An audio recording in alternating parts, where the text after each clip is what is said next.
Violence. Jeff Rorta is the spokesman for the St. Louis Police Officers Association and author of a new book, The War on Police, How the Ferguson Effect is Making America Unsafe. Also here is Dorian Davis, adjunct professor of communication at American University.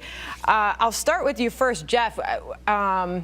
What do you make first of this list of demands and them saying that this is an act of violence to have police protect them on campus? I thought someone was pranking me when I read this story in my email this morning. I mean, it's just nonsense. You talk about white privilege. I mean, these rich kids running around aimlessly on this campus think that they can tell law enforcement and union members who they can support for president and who they can't is simply absurd. Dorian, people are hearing this right now and they're thinking, what are they saying? What do they want? Do they not want the police to protect them? Well, Sandra, thank you for having me. Yeah, the police have to wake up, I think. I have students at American University where I teach who are crying and struggling and fearing for their well-being in the wake of this election. And those are tensions that are not going to go away anytime soon. You know, the KKK voted for Trump, supported Trump in this election. Can I first get Jeff to respond to that, Dorian? Is he implying that because we supported Trump too, that makes us akin to the KKK? So what if the kids are crying and weeping because they didn't get their way?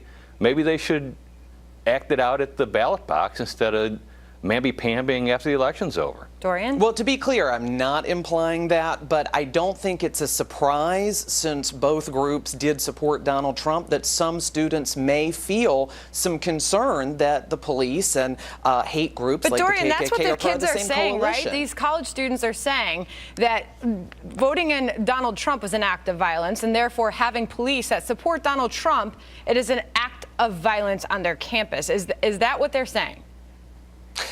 That is what they're saying, but two things, Sandra. Number one, you have to remember that college campuses are homes to these students. The faculty and staff, they can go back to their residences at the end of the day, but if there's something that bothers these students on campus, they have to live that day and night, and they have a right to address concerns that they have in their home. Jeff?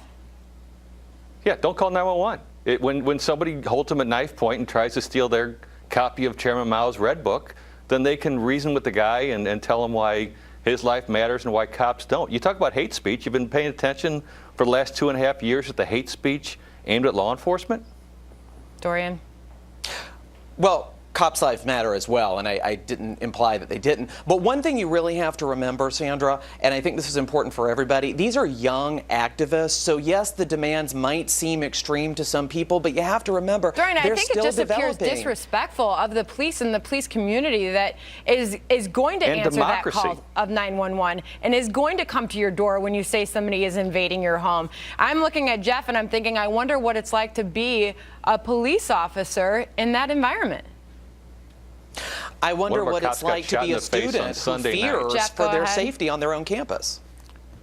But the fears aren't rational. The fears that the cops had if Hillary Clinton had been elected with all of her anti-police rhetoric, and I'm a long-time Democrat. We've got to leave it right there. I didn't realize I'm up against a break. House of Representatives. Happy Thanksgiving to both of you. Up next, Ainsley Earhart from Fox and Friends. Sorry, guys.